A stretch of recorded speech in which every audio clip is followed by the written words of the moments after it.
কেন অ্যালাউ করছে? ওদের ভাইপো এর আগে সরাসরি জাজেদের অ্যাটাক করেছে। আমাদের তো সব জাজমেন্ট পছন্দ হয় না, কিন্তু আমরা জুডিশিয়ারিকে রেসপেক্ট করি।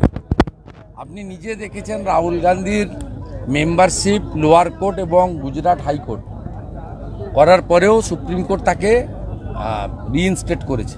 বিজেপির কোনো নেতা উপর থেকে নিচ পর্যন্ত একজনও সুপ্রিম কোর্টের বিরুদ্ধে মন্তব্য করেনি। এই ঔদ্ধত্য, এই অহংকারটা মমতা ব্যানার্জি এবং তার ফ্যামিলির ভাঙা দরকার আছে। আমরা তো খুব আশ্চর্য হয়ে যাচ্ছি যে কেন হায়ার জুডিশিয়ারি এটাকে অ্যালাউ করছে।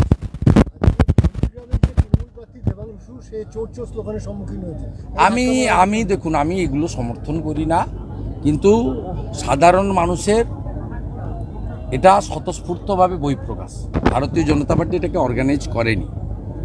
ওখানে একজন রেপ কেসের আসামি আছে আমিরুল বলে, 2021 সালে রেপের করে 6 মাস জেলে ছিল। সে প্রথমে উস্কানি দিয়েছে। আর সব জায়গায় তো আপনি ঢিল ছুটতে থাকবেন আর আমি রসগোল্লা ছুঁড়বো, এটা তো সব জায়গায় হয় না। সবাই রসগোল্লা ছুঁড়বে না, এটা টিট ফর ট্যাট হবেই।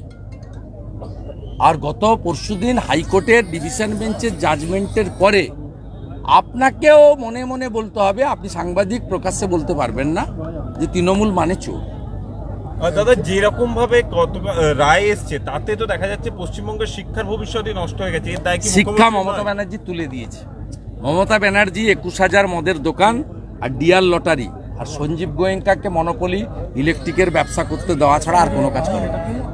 আরো একটা বিষয়, দেশের বিভিন্ন এজেন্সিকে যেভাবে আক্রমণ করছেন, তার দলের এমপিরা যখন পার্লামেন্টে যাবে তারা কি আদৌ পার্লামেন্টে যাওয়ার যোগ্য? যাবেই না কেউ পার্লামেন্টে, সবাইকে লোক হারাবে। চন্দ্রপুরের 70টি পরিবার বাড়িতে ঢুকতে পারছে না, কারণ হাইকোর্টের দ্বারস্থ হয়েছিল, হাইকোর্ট রায় দিয়েছে, কিন্তু আমাদের জেলা ইউনিট দেখছে, আমাদের ল সেল দেখছে, আমরা অতি সত্বর ঢোকাবো। এবং এবারে উলবেড়িয়া লোকসভা কেন্দ্রে অন্যরকম ভোট দেখতে পাবে তৃণমূলের গুন্ডারা। খুব সাবধান থাকুন।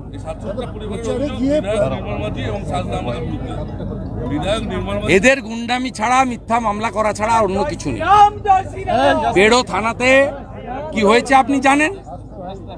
আমাদের লোকের মেরে পা ভেঙেছে, আবার আমাদের লোকের নামে কেস করেছে।